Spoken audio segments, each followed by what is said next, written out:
En una organización es muy importante de que exista la motivación. Primero que todo vamos a explicar cuál es el concepto de la motivación.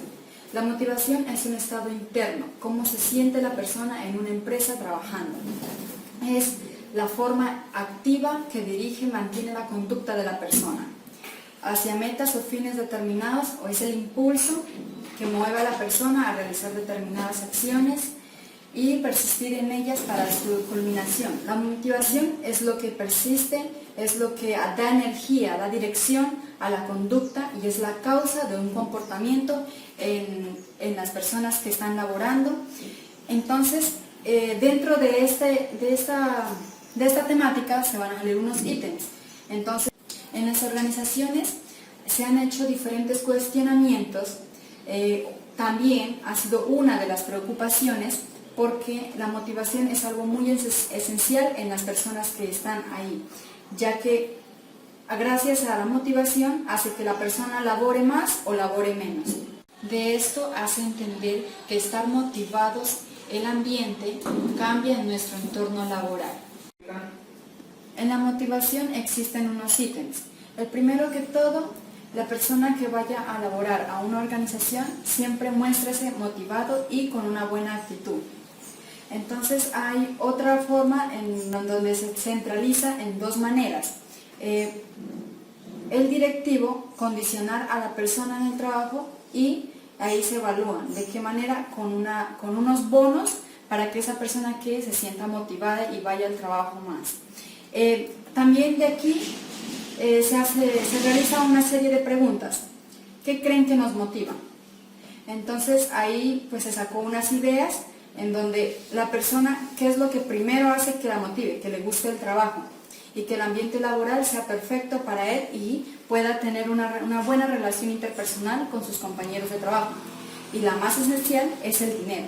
La motivación también se plantean unas preguntas, ¿no? Entonces dice, ¿el dinero hace parte de la motivación? Entonces dice que es una cosa sorprendente, es la verdad que nos motiva, la verdad que fue el inicio de la teoría de la motivación. O sea, el dinero hace que la persona se motive, quiera ir a trabajar. Pero surgieron unas teorías de algunos teólogos que decían que el dinero no es lo único que nos puede satisfacer o que nos motive, solo es algo como una obligación que se sienta de la persona ir y recibir, y pues solamente va a ser por un momento que el dinero vaya a estar, no hace que eso la persona se sienta en sí como con esa actitud de que esto permanezca siempre. Entonces el dinero va a ser constante, solamente satisfaces esa necesidad y ya se termina, y tú tienes que seguir trabajando.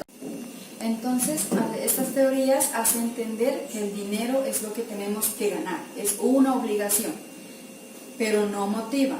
Entonces las teorías científicas de la motivación, del por qué el dinero no motiva. Entonces surge otra pregunta que dice, ¿nos motiva en realidad el dinero? Entonces vamos a ir a una parte de la historia donde dice que en la revolución industrial donde surge el motivo del dinero. Entonces las primeras industrias que quisieron, digamos, conseguir personal, ¿no? para que laboren ahí, ellos tenían que buscar la manera de motivar a esas personas de que vayan a trabajar allá.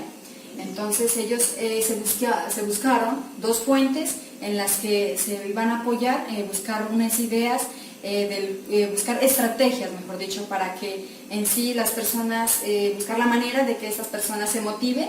Entonces se refugiaron en la iglesia y en el ejército. Entonces se van a la iglesia y allá encuentran una ideología que es la fe. Entonces eso hace que no los ayude mucho a encontrar la solución. Y en el ejército, allá lo que se va a encontrar es la disciplina. Entonces, fe a la disciplina. Entonces eso tampoco les ayudó a las empresas.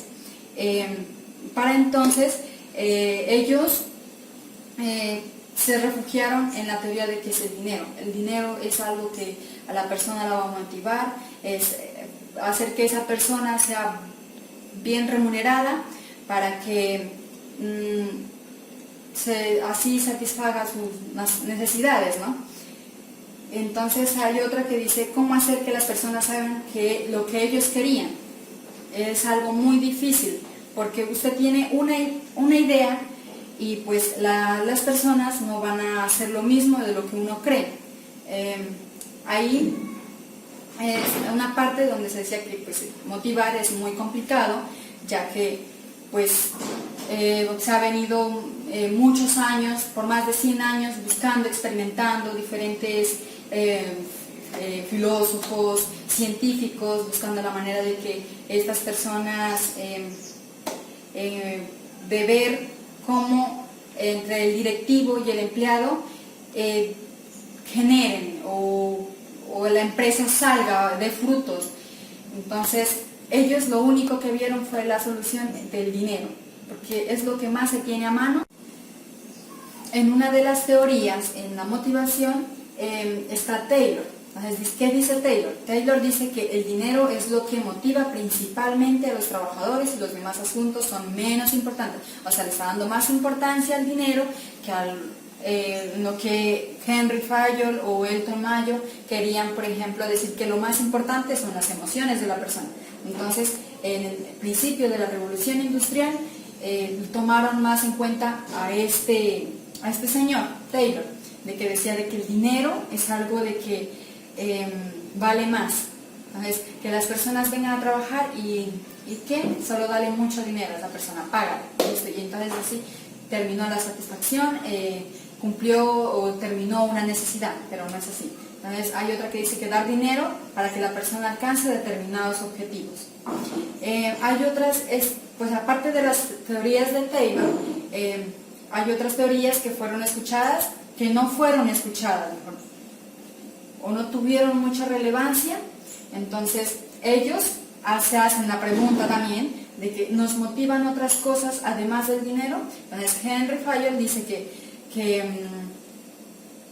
a ver, él hizo el estudio de los principios de la administración, se enfocó más que todo en la administración. Después de la teoría de Taylor, pues dentro de esta época hubieron otras teorías, ¿no? Pero que no fueron escuchadas, no tuvieron mucha relevancia, pero aquí los vamos a nombrar. Están Henry Fayol y Elton Mayo.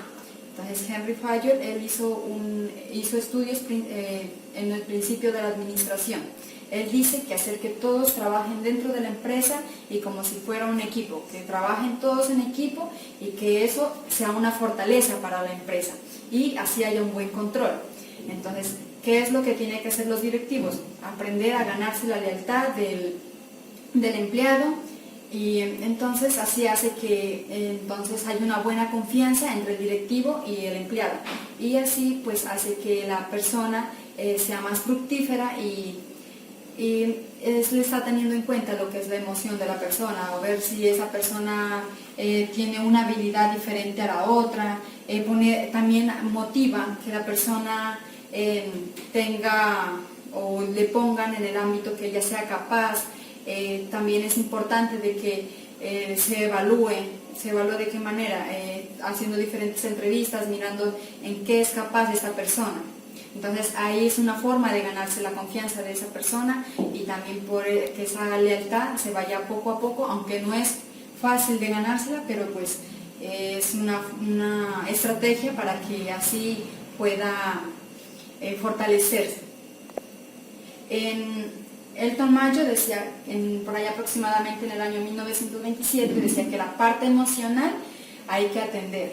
¿Por qué? Porque desde que la persona, cómo se sienta o cómo se siente, mejor dicho, hace que sea la manera o de la forma de demostrar cómo va a dar labor a su organización. Entonces, después está lo que es Abraham Maslow, que es la modernidad. Él habla del modelo, en el modelo psicológico dice que las personas se comportan a satisfacer una jerarquía de necesidades, y dentro de las jerarquías de necesidades está la pirámide de Maslow. En la teoría de Maslow o en la pirámide de Maslow dice que la persona cuando va a trabajar siempre va a querer satisfacer un conjunto de necesidades, ¿no? Pero para eso, cuando la persona quiere dar una autorrealización, porque él pone unas 5 fases en la pirámide. Primero hay que satisfacer las fisiológicas, la seguridad, luego las sociales, el estima de sí, y por último es la autorrealización, es cuando quedas satisfecho del todo. Pero entonces dice que nosotros tenemos que aprender a satisfacer de abajo hacia arriba, de lo fisiológico hacia arriba, para que llegue a una estima y a una autorrealización. Dice que se tiene que satisfacer las inferiores para llegar a las superiores. Frederick expone unos dos factores que son bien importantes y muy relevantes en este tema, ¿no? Dice que existen unos factores higiénicos y unos factores de motivación. Para que este señor Frederick dice que los factores higiénicos están lo que es el sueldo y sus beneficios que trae, las condiciones del clima, el reconocimiento, la relación con el líder, las relaciones interpersonales y el estatus laboral. ¿Por qué se dice que son factores higiénicos? Los factores higiénicos hacen relevante cuando usted satisface algo, pero es por el momento, no es por, digamos, que algo que sea como para siempre. Entonces, el sueldo, el directivo le da la remuneración y solo va a ser por un momento, entonces satisface esa necesidad solo por un momento. Y ese beneficio también va a ser a corto plazo. Se dice que también es importante las condiciones y el clima de trabajo. Una persona cuando empieza a trabajar es importante de que ella labore en unas condiciones buenas. Puede ser, por ejemplo, en una oficina, que tenga una buena silla, un buen escritorio, que el clima, que esté todo acorde para que él pueda trabajar.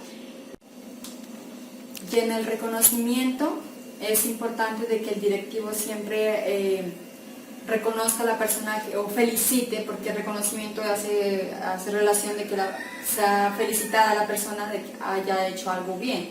Por ejemplo, que tal persona vendió una cantidad muy buena, fructífera para la empresa, entonces felicitar a esa persona es algo que hace que reconozca a esa persona y le suba pues el estima a ella y haga que siga trabajando, pero esto va a ser por un tiempo, solo un corto plazo. Tener una buena relación con el líder también es importante.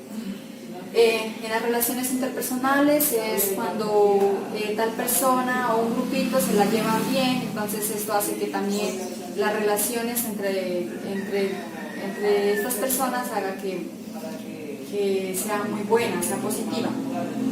Y el estatus laboral.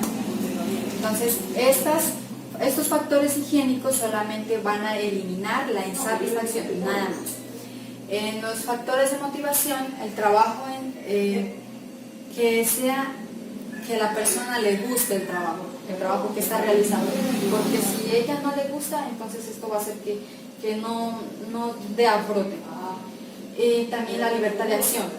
Usted, por ejemplo, si va a trabajar, va como usted quiera, o sea, una puede ser la forma de vestirse.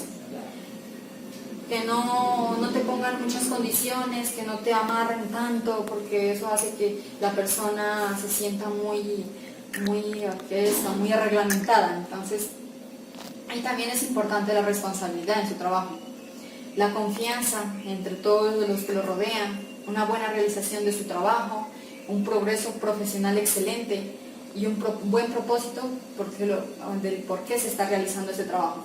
Entonces, estos dos son importantes, ya que si no hay factores higiénicos, no se va a poder realizar los factores de motivación. Es decir, que primero hay que atender los factores higiénicos y luego se atienden los factores de motivación. Es como una escala. Primero factores higiénicos y luego los factores de motivación. En la motivación es importante tener en cuenta la negociación. ¿En qué consiste? Consiste en que los directivos y los empleados hacen unos acuerdos y esos acuerdos dentro de la organización quieren cumplir unas metas y unas condiciones para que este desempeño sea de lo mejor. Por ejemplo, uno de los acuerdos puede ser la flexibilidad laboral, también la asistencia sanitaria laboral, porque pues que el ambiente sea pues sano, sea higiénico, también que tengan unas vacaciones bien remuneradas, unos servicios de guardería para las personas que, por ejemplo, tienen hijos y pues no tienen con quién dejarlos, entonces este sería un privilegio para ellos que es bueno aprovechar. Y que la empresa sea pues el motor para que colabore en esto. Y que se le dé tiempo a las personas que están estudiando, trabajan y estudian, entonces darles ese tiempito a ellos, que ellos estudien y también trabajen en la empresa. Entonces esos son unos de tantos,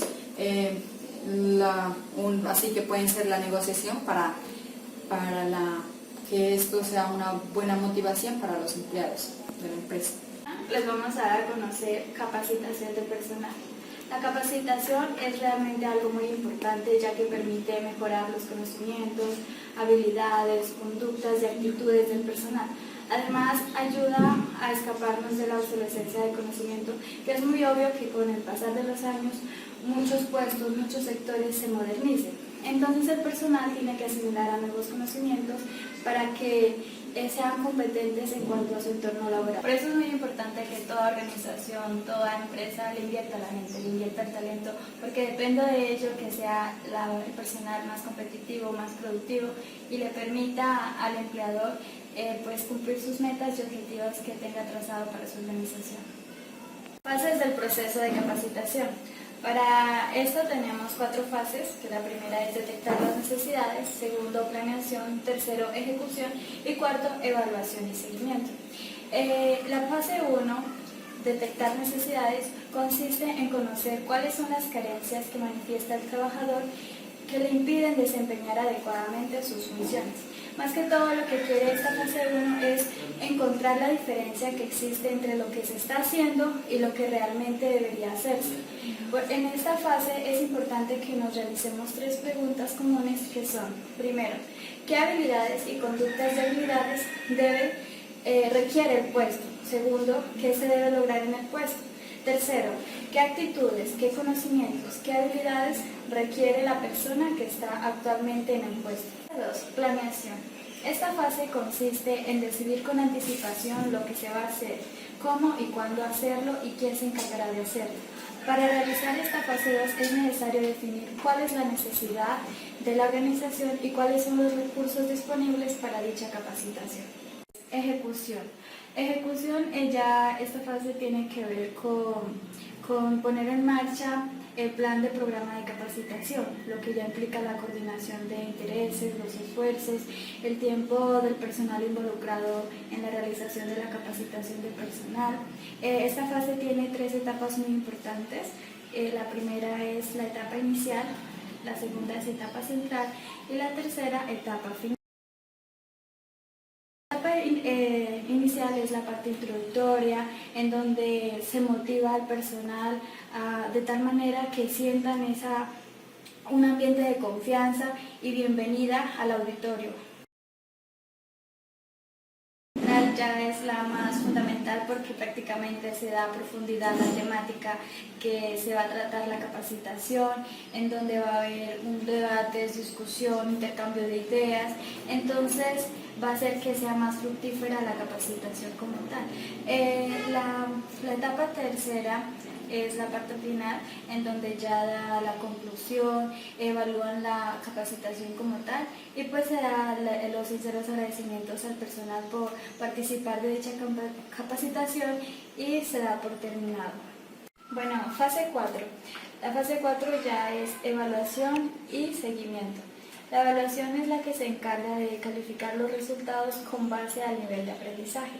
Es muy importante porque determina en qué medida se han logrado los objetivos y también pues para detectar que algunos errores, algunas falencias que se han desarrollado durante el programa de capacitación. El seguimiento ya es la necesidad de saber si la capacitación en realidad fue un impacto, creó un mejor ambiente laboral o fue un fracaso o fue un éxito. Más que todo eso se refiere al seguimiento.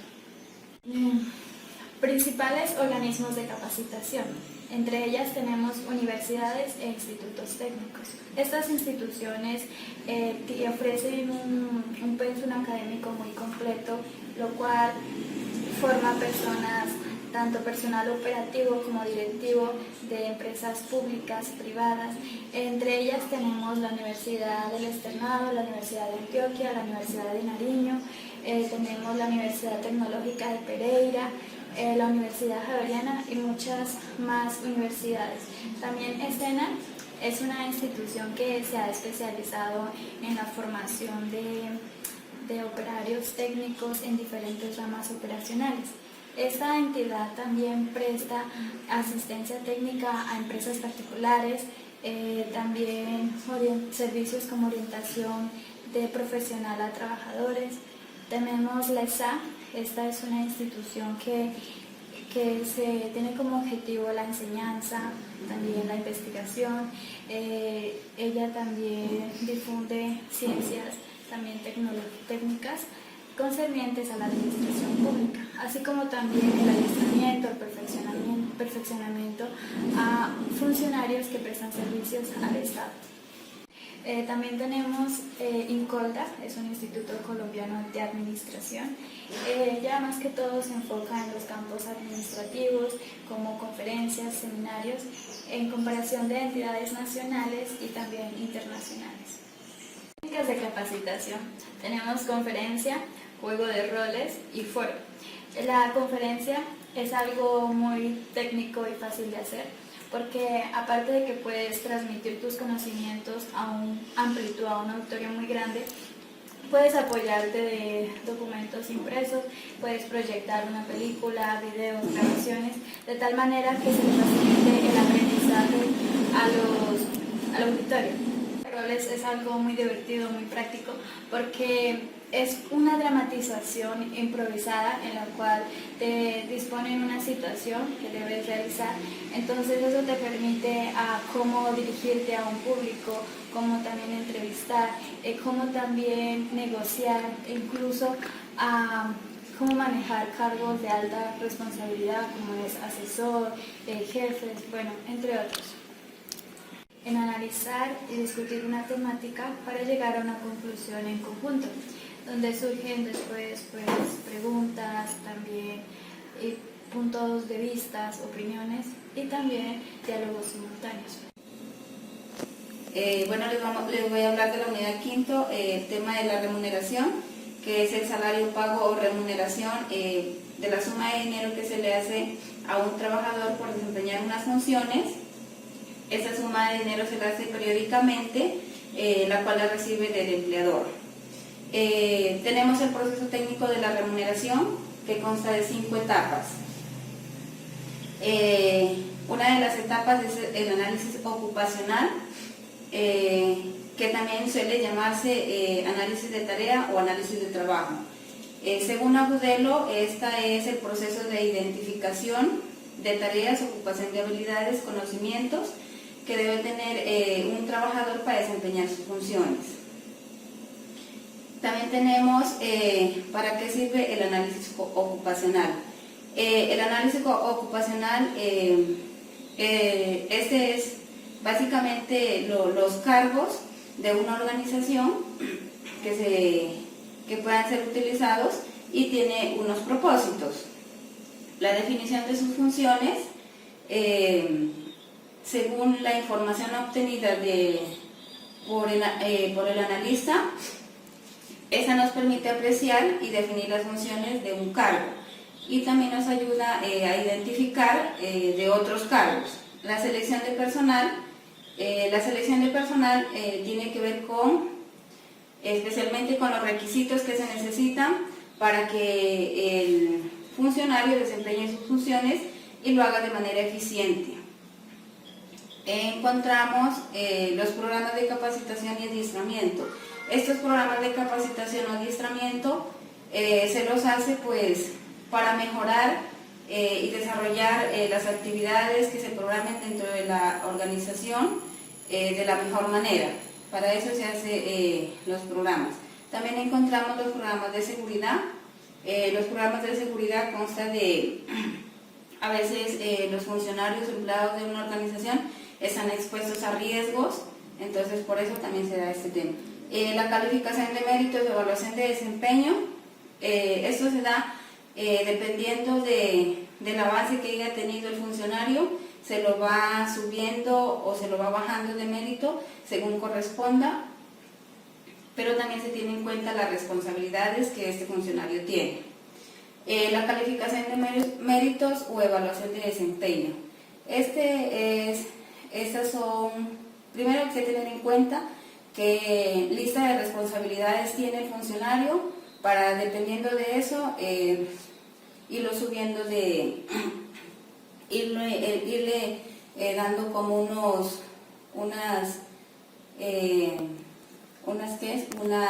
opciones para irlo mejorando y irlo subiendo de categoría. Distribución del personal de las instalaciones de la organización. La distribución del personal de las instalaciones tiene que ver mucho con cómo está distribuida las oficinas, especialmente para que los funcionarios se desempeñen de la mejor manera y puedan realizar sus actividades. También encontramos la estructura de la organización. La estructura de la organización tiene que ver con las relaciones, la responsabilidad y los niveles jerárquicos dentro de una estructura que tiene que ver con los elementos de la organización. La planeación de recursos. La planeación de recursos es la cantidad de personal que requiere la ente territorial o la organización para realizar sus diferentes funciones o actividades que tiene programadas. El manual de procedimientos tiene que ver con las operaciones y procedimientos que desarrolla cada funcionario. También encontramos las relaciones laborales, que tiene que ver que, como en muchas organizaciones, no faltan los problemas y disputas que se presentan, llámese entre funcionarios o directivos. Entonces, lo ideal es manejar una buena relación para que funcione de la mejor manera. Las relaciones laborales era lo que ya les venía mencionando. No falta que se presentan problemas dentro de la organización. La mejora de las relaciones humanas, que tiene que ver, eso tiene que ver, si no hay problemas entre compañeros, lógicamente las actividades que se tienen programadas dentro de la organización y las funciones que desempeña cada empleado, pues va a ser de la mejor manera. Dentro de la remuneración encontramos quién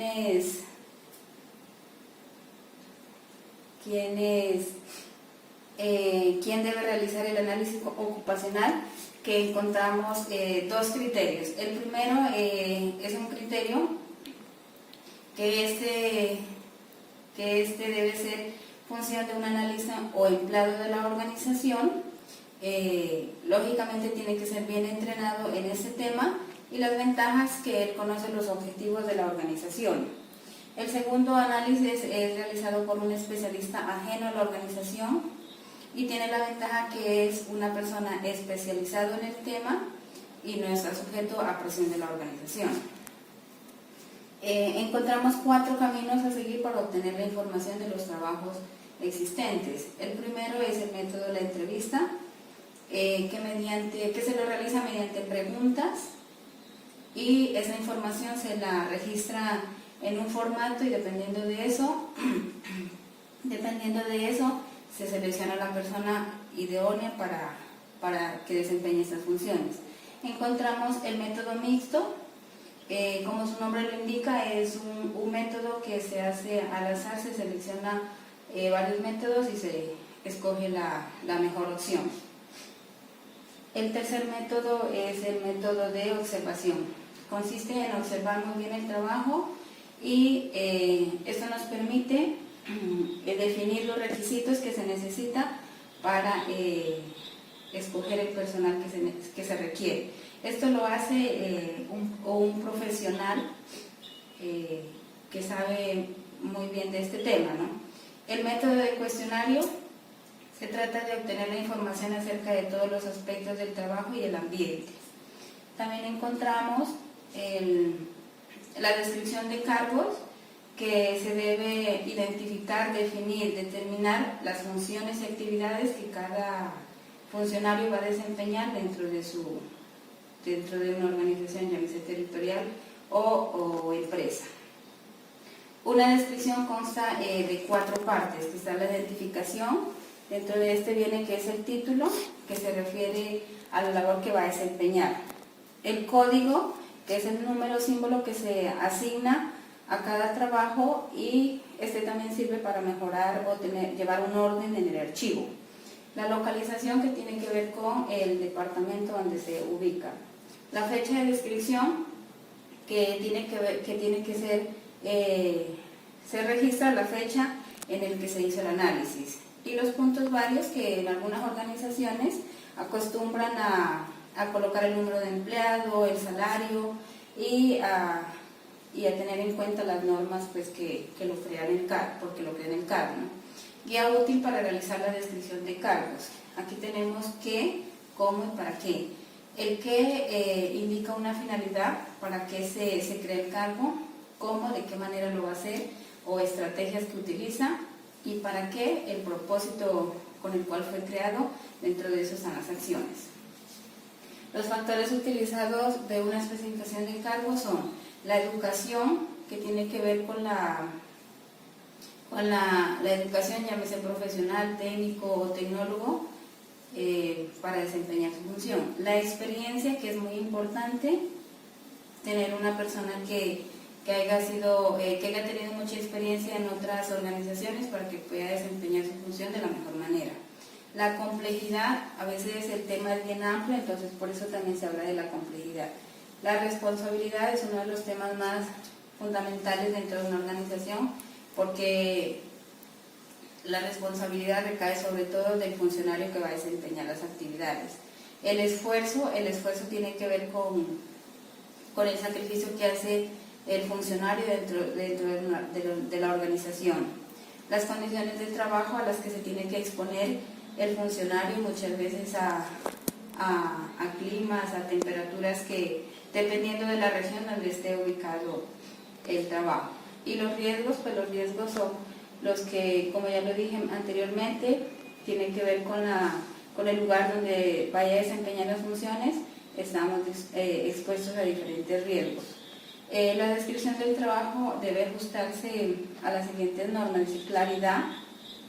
El funcionario debe ser muy claro al desempeñar sus funciones. La sencillez, trabajar, demostrar la ética para desempeñar sus funciones. La concisión y la precisión, ser eficiente, eficaz y efectivo dentro de las actividades que realiza. Los niveles o categorías, encontramos el nivel directivo, el nivel asesor, el nivel ejecutivo, el nivel profesional, el nivel técnico, el administrativo y el operativo. Vamos a hablar de la administración salarial en Colombia, ¿no? La administración salarial podemos definirlos como un conjunto de normas y procedimientos que permitan establecer los sueldos justos y equitativos dentro de una organización territorial o de una determinada empresa. En una determinada empresa o en los entes territoriales deben adaptar una determinada estructura salarial para que en esa estructura fijen los salarios justos a pagar a un trabajador. También tiene que existir unas actividades reguladoras encaminadas a lograr que el personal sea justo y adecuadamente remunerado conforme pues, a la ley del gobierno o conforme a lo pactado con las empresas o con las entes territoriales o como convengan las dos partes. En la administración salarial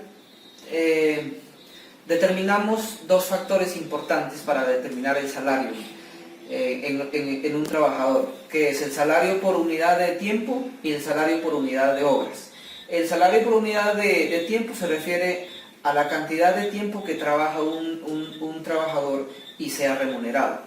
Y el salario por unidad de obras, pues cuando, según lo que pacten entre el empleador y el trabajador, será remunerado el trabajador. También vamos a hablar de las normas legales que rigen la determinación del salario en las organizaciones territoriales o empresas, ¿no? En ellos, pues primero vamos a hablar del decreto 2360 de diciembre del 2020, ¿no? Ahí, en ese momento, el Ministerio de de trabajo fija el salario mínimo mensual legal. También podemos decir en las normas legales que rigen la determinación del salario que esto es constitucional.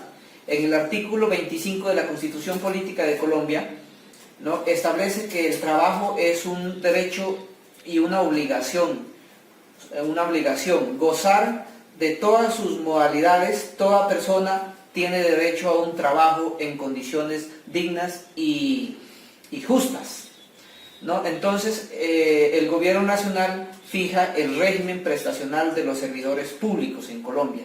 También el gobierno nacional se encarga de fijar el salario prestacional de los empleados públicos y regula el régimen prestacional social mínimo.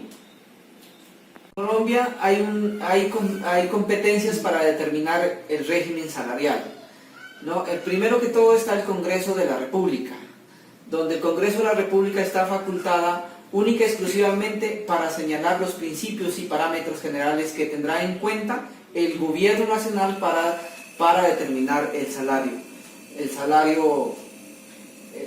en Colombia, ¿no? Y también el gobierno nacional, a quien corresponde señalar solo los límites máximos, determinar en cuanto al salario para el servidor público, ¿no? La asamblea también es competente, la asamblea departamental y los concejales municipales, quienes corresponden determinar las escalas de remuneración de cada cargo, de cada dependencia, ¿no? Hablando de las administraciones públicas y de los entes públicos, pues, territoriales, de las empresas públicas también. Los gobernadores, pues, a nivel departamental, y los alcaldes a nivel municipal también se encargan de fijar los emolumentos de los empleados de sus dependencias. Ellos, independientemente qué cargos o qué funciones vayan a cumplir, fijan su salario, ¿no? O también de acuerdo a su rango o a su profesión o a su trabajo o a las actividades que tengan que cumplir, pues fijan sus salarios ya dependiendo a los criterios que el alcalde o los concejales determinen hacerlo, ¿no? Entonces, pero eso quiere decir que cuando se habla de salario en Colombia, cualquier empresa, si hablemos, pues, de las empresas públicas o empresas privadas o de las administraciones municipales, cuando se habla de salario es bueno precisar de que esto es para mejorar la empresa. Cuando se habla de salario, cuando hablamos de salario, es mirar, digamos, de determinar una mirada de la empresa en lo más alto que pueda tenerlo, en lo más competente que pueda ser la empresa, porque es que en toda empresa se remunera al trabajador es para que funcione, para que todo el talento humano funcione y determine la visión de una determinada empresa. Para eso se paga, porque lo contrario no fuese remunerado un trabajador, dependiendo del trabajo que desempeñe. De esta manera damos por terminado la temática de la unidad 4 y 5 y muchas gracias a ustedes.